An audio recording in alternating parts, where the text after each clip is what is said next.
Hello, welcome to chemi class by knowledge infinite. आज का हमारा टॉपिक है physical property of matter, mass and weight, length, volume, density, temperature. Second, law of chemical combination, जिसमें हम पढ़ने वाले हैं law of conservation of mass, law of definite proportion, law of multiple proportion, Lussac's law of gaseous. Okay, तो begin करते हैं। सबसे पहला है फिजिकल प्रॉपर्टीज़। चलिए देखते हैं फिजिकल प्रॉपर्टीज़ में सबसे पहले आएगा हमें मास एंड वेट। गाइस, क्या होता है मास? मास मैटर का जो होता है, मैटर हैज़ अ मास, और ये मास उसका इनहेरेंट प्रॉपर्टी है। इनहेरेंट प्रॉपर्टी मतलब permanent property of matter is a mass. Mass कभी भी चेंज नहीं होता। मास को हम मेजर कर सकते हैं और ये नॉन वेरिएबल होता है। Mass can be measure and non variable property of a matter, यानी ये चेंज नहीं होगा स्पेस में, अर्थ पे, कहीं पे भी। वेट क्या होता है? वेट मास प्लस मास पे लगने वाला gravitational attraction toward the earth, उसे कहते हैं ग्रेविटेशनल फील्ड। अगर किसी मास के ऊपर लग रहा है तो उसे हम कंबाइंड कहेंगे वेट। जो वेट होता है बॉडी का वो वेरिएबल होता है, क्योंकि जो ग्रेविटी है वो वेरिएबल है अर्थ पे, यूनिवर्स में, हर जगह पे। Gravity vary, weight vary. जो ग्रेविटेशनल अट्रैक्शन है अर्थ का टू बॉडी को, यानी जो अर्थ बॉडी को अट्रैक्ट करती है from a distance of from the centre of the earth, दूर होगी। चलिए एग्जांपल एक नोट पॉइंट कर लेते हैं। जो मास है ये एक बहुत ही ज़्यादा फंडामेंटल प्रॉपर्टी होती है। फंडामेंटल प्रॉपर्टी यानी कि बुनियादी प्रॉपर्टी किसकी? और कंपेयर टू वेट, वेट के तुलना में मास ज़्यादा बुनियादी प्रॉपर्टी है। जो एसआई यूनिट है वो है किलोग्राम, ग्राम, स्मॉलर यूनिट्स के लिए, लार्जर यूनिट्स के लिए kilogram. 1 kg is equal to होता है 1000 ग्राम्स, और 1 ग्राम यानी 0.001 kg। चलिए लेंथ के बारे में देखते हैं। लेंथ ये एक्सप्रेस करता है वो प्रॉपर्टीज़ को जिन्हें हम कहते हैं एटॉमिक रेडियस मेजर होता है, length, bond length, wave length, electromagnetic radiation, wavelength of electromagnetic radiation, so on. इन सारी चीज़ों को हम लेंथ के जरिए मेजर कर सकते हैं। एसआई यूनिट ऑफ लेंथ है nanometre, represented by NM. Picometre represented by PM. 1 nanometre is equal to 10⁻⁹ metres. 1 picometre is equal to 10⁻12 metres. Volume amount of space occupy by 3 dimensional object, यानी length, breadth, height में जो भी object adjust कर लेगा वो होगा volume. ये shape के ऊपर डिपेंड नहीं करता। वॉल्यूम मेजर करने का कॉमन यूनिट है litre.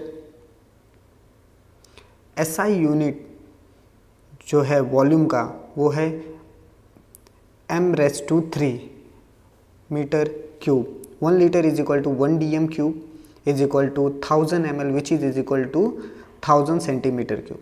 1000 centimeter cube is equal to 10 centimeter into 10 centimeter into 10 centimeter of volume, यानी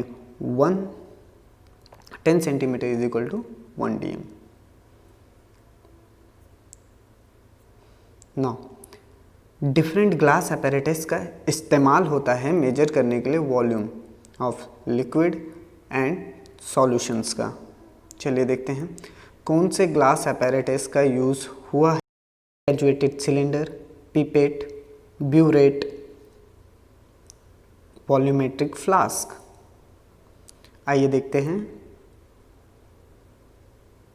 इनका डायग्रामेटिक एक्सप्लेनेशन।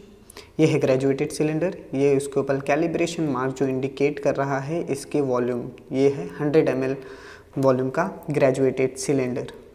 इसे कहते हैं पिपेट। ये 25 ml का पिपेट है। यहाँ पे इसका कैलिब्रेशन मार्क दिया हुआ है। ये है स्टॉप नॉब ब्यूरेट का, यहाँ पे मार्किंग रहती है। 50 ml का ब्यूरेट है ये। इसे कहते हैं वॉल्यूमेट्रिक फ्लास्क। ये कैलिब्रेशन मार्क दिया हुआ है 250 ml ऑफ द वॉल्यूम का। ये हमारा वॉल्यूमेट्रिक फ्लास्क है। ये नीचे से राउंड फ्लैट बॉटम और नेक के साथ होता है वॉल्यूमेट्रिक फ्लास्क। डेंसिटी, डेंसिटी क्या होती है? किसी भी सब्सटेंस की डेंसिटी मास अपॉन वॉल्यूम होता है, किसी भी सब्सटेंस का, यानी density is equal to mass upon volume. Now density measure किया जाता है बाय मास अपॉन वॉल्यूम की फॉर्मूला से, D is equal to m/v। SI unit density का है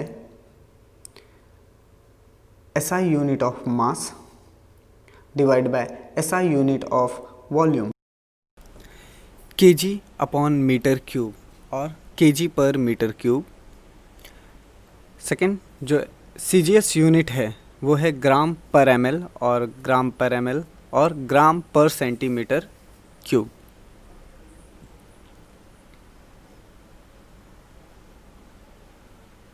now the fifth thing, temperature. Temperature measure करता है हॉटनेस या कोल्डनेस ऑफ ऑब्जेक्ट और बॉडी। कोई बॉडी कितनी हॉट है या कूल है ये मेजर कर सकते हैं हम टेम्परेचर की मदद से। 3 कॉमन मेजरिंग यूनिट्स हैं टेम्परेचर के, मतलब मेजरिंग यूनिट्स। पहला है डिग्री सेल्सियस, जैसे हम नॉर्मल यूज़ करते हैं वाटर को देखने के लिए। फ़ारेनहाइट, डिग्री फ़ारेनहाइट, इसका मेजर होता है बॉडी टेम्परेचर को मेजर करने के लिए। केल्विन, ये SI यूनिट है ओके ऑफ टेम्परेचर का। Kelvin is the SI unit of temperature. Degree Celsius, 0 degree Celsius is equal to होता है 30 डिग्री फ़ारेनहाइट, यानी फ्रीजिंग पॉइंट ऑफ वाटर होता है ये। 100 डिग्री सेल्सियस यानी कि 1 to 12 डिग्री फ़ारेनहाइट, ये बॉइलिंग पॉइंट होता है वाटर का। ना अब हम रिलेशन देखेंगे between the Celsius and Fahrenheit. Fahrenheit और सेल्सियस के बीच में क्या रिलेशनशिप है? Fahrenheit, degree Fahrenheit is equal to 9/3 degree Celsius plus 32। अगर मैं इसे रीअरेंज करूँ डिग्री सेल्सियस में, तो वो होगा 5/9 डिग्री फ़ारेनहाइट माइनस 32। अब हम रिलेशन देखेंगे between the kelvin scale and Celsius. चलिए देखते हैं। Kelvin is equal two degree Celsius plus 273.15 and अगर मैं इसे रीअरेंजमेंट करूं तो मुझे डिग्री सेल्सियस मिलेगा केल्विन माइनस 273.15। आइए देखते हैं। यहाँ पे हमारे पास है temperature of different temperature scale, kelvin, Celsius, Fahrenheit. 0 degree kelvin पे मुझे एब्सोल्यूट 0 मिलता है। सेल्सियस होता है माइनस 273.5, फ़ारेनहाइट आप देख सकते हैं। 0 डिग्री सेल्सियस पे 273.15 and 32 Fahrenheit, freezing point of water. अब अगर यहाँ से मैं आगे जाऊँ तो 100 डिग्री सेल्सियस में मुझे वाटर का बॉइलिंग पॉइंट मिलेगा, तो फ़ारेनहाइट मेरा होगा 212 एंड केल्विन होगा मेरा 373.15। 40 डिग्री सेल्सियस यानी 100 फ़ारेनहाइट, ये बॉडी टेम्परेचर होता है, human body temperature. Second, the law of chemical combination. Chemical combinations के क्या लॉ हैं देखते हैं। एलिमेंट जब कंबाइन होंगे टुगेदर और ये फॉर्म करेंगे कंपाउंड्स, कभी भी एलिमेंट्स टुगेदर कंपाउंड होके फॉर्म करते हैं कंपाउंड। 5 बेसिक्स लॉ हैं जिन्हें डिस्कवर किया गया था before the discovering of the molecular weight, molecular formula. Molecular formula ढूंढने से पहले ही इन लॉ को डिस्कवर कर लिया गया था। उनमें से पहला लॉ है लॉ ऑफ कंजर्वेशन ऑफ मास, कैसे मास को कंजर्व किया जाता है। आइए समझते हैं। एंटोनी लावोइसिर 17 1743 to 1794 इन्होंने एक एक्सपेरिमेंट परफॉर्म किया था। इस एक्सपेरिमेंट में उन्होंने फास्फोरस और मर्क्यूरी को बर्न किया, तो हवा में, मतलब इन सप्लाई ऑफ एयर उन्होंने फास्फोरस एंड मर्क्यूरी को बर्न किया। रिजल्ट उन्हें क्या मिला? रिजल्टेंट इंक्रीज हो गया वेट ऑफ द फास्फोरस, यानी फास्फोरस का वेट इंक्रीज हो गया। इंक्रीजिंग वेट उन्होंने देखा, फास्फोरस का वेट गेन हुआ, वेट उतना ही गेन हुआ, एग्जैक्टली उतना ही वेट गेन हुआ जितना वेट एयर में से लॉस हो गया था। इट मीन्स दैट कि रिजल्टेंट हमें क्या मिला कि जो टोटल मास ऑफ रिएक्टेंट वो इज इक्वल टू होता है total mass of the product के। Total mass of reactant is equal to total mass of product, याद रखें, यही है लॉ। सेकेंड एग्जांपल लेते हैं। हाइड्रोजन को बर्न करना है, वो कंबाइन होगा ऑक्सीजन के साथ और फॉर्म करेगा वाटर। तो जो मास ऑफ वाटर आपको मिला वो इज इक्वल टू कितना होगा? Mass of 2 hydrogen plus 1 oxygen. तो प्रोडक्ट आपका वाटर है एंड रिएक्टेंट आपका 2 हाइड्रोजन प्लस ऑक्सीजन है। Define the law of conservation. अब कंजर्वेशन ऑफ लॉ मास का डेफिनेशन देखते हैं। Mass neither be created nor be destroyed, यही है सिंपल सा लॉ, आप इसे मेमोराइज कर लें। आगे बढ़ते हैं। Second, law of definite proportion. Proportion यानी कंपोजिशन, ये दो साइनोनिम्स हैं, अकॉर्डिंग टू कंडीशन यूज़ किए जाते हैं। A given compound always contain exactly the same proportion of element by weight। जो आपको कंपाउंड दिया जाएगा वो हमेशा कंटेन करेगा exactly same proportion of the element का वेट। एग्जांपल लीजिए, cupric compound, cupric carbonate compound के एग्जांपल में आपके पास 2 क्यूप्रिक के कंपाउंड हैं, एक नेचुरल क्यूप्रिक कंपाउंड है and second one is the synthetic cupric compound है। हम ये देखेंगे कि नेचुरल और सिंथेटिक क्यूप्रिक कंपाउंड्स में क्या कंपोजिशन मिलता है, क्या प्रपोर्शन है, percentage of copper, percentage of oxygen and percentage of carbon, इनका क्या प्रपोर्शन है। नेचुरल कंपाउंड में 51.35, 38.9 एक्सेट्रा। सिंथेटिक में भी सेम प्रपोर्शन है कॉपर का, सेम प्रपोर्शन है ऑक्सीजन का एंड सेम प्रपोर्शन है कार्बन का। इसका मतलब both the samples have the same compositions of the element, natural हो या सिंथेटिक हो, उनके पास सेम प्रपोर्शन है कॉपर का, ऑक्सीजन का एंड इवन कार्बन का, नेचुरल में और सिंथेटिक में, दोनों में ही। ओके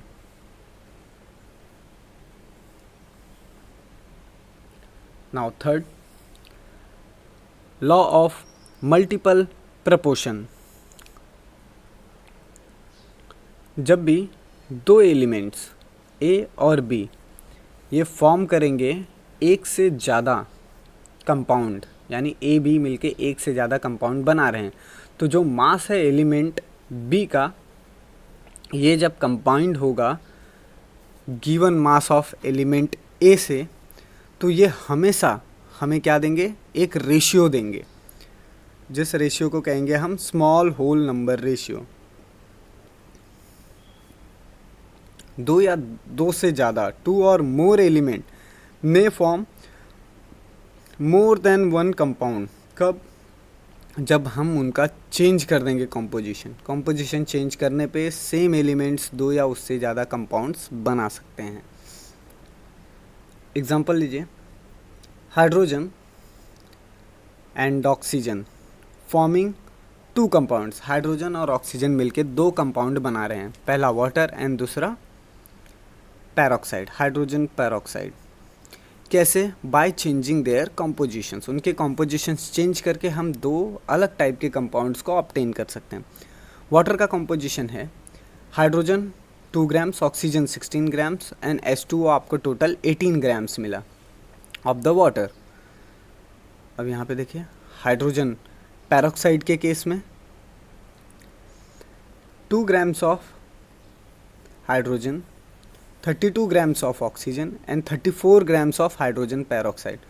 अगर मैं वाटर और हाइड्रोजन पेरोक्साइड के ऑक्सीजन्स को ले लूँ और उनका एक स्मॉल होल नंबर का रेशियो बनाऊँ तो मुझे हाफ मिलेगा, यानी 1:2 मिलेगा from the two ratios of water and peroxide.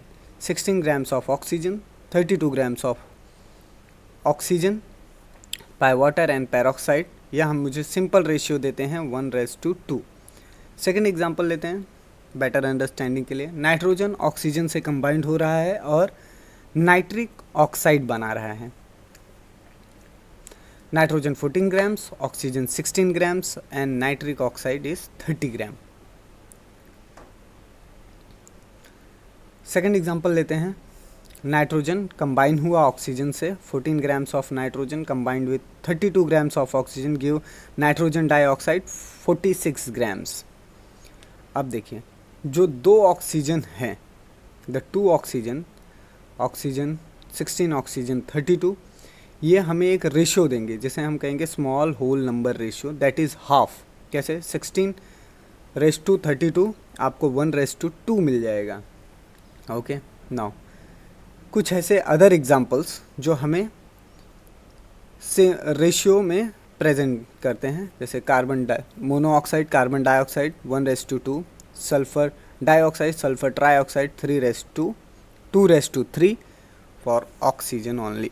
ये ऑक्सीजन ही आपको दोनों ही कंपाउंड में उनका ही रेशियो काउंट करना है.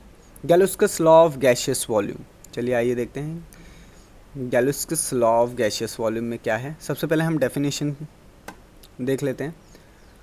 जब कोई गैस कंबाइन होगा या प्रोड्यूस होगा, यूज़ होगा या लीव आउट होगा किसी भी केमिकल रिएक्शन से, उनके पास सिंपल रेशियो बाय वॉल्यूम होगा. जो सिंपल रेशियो बाय वॉल्यूम है, ये प्रोवाइड करेगा मुझे हर gas same temperature and pressure पे. चलिए समझते हैं.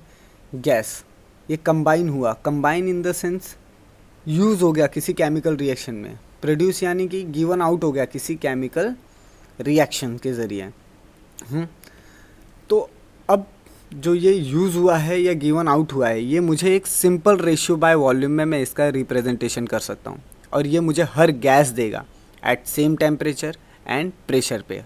सेम टेम्परेचर और प्रेशर पे मुझे सिंपल रेशियो बाय वॉल्यूम मिलेगा हर गैस से, यानी ये प्रोवाइड करेगा हर gas. Every gas will provide this simple ratio volume. Simple form में देखते हैं.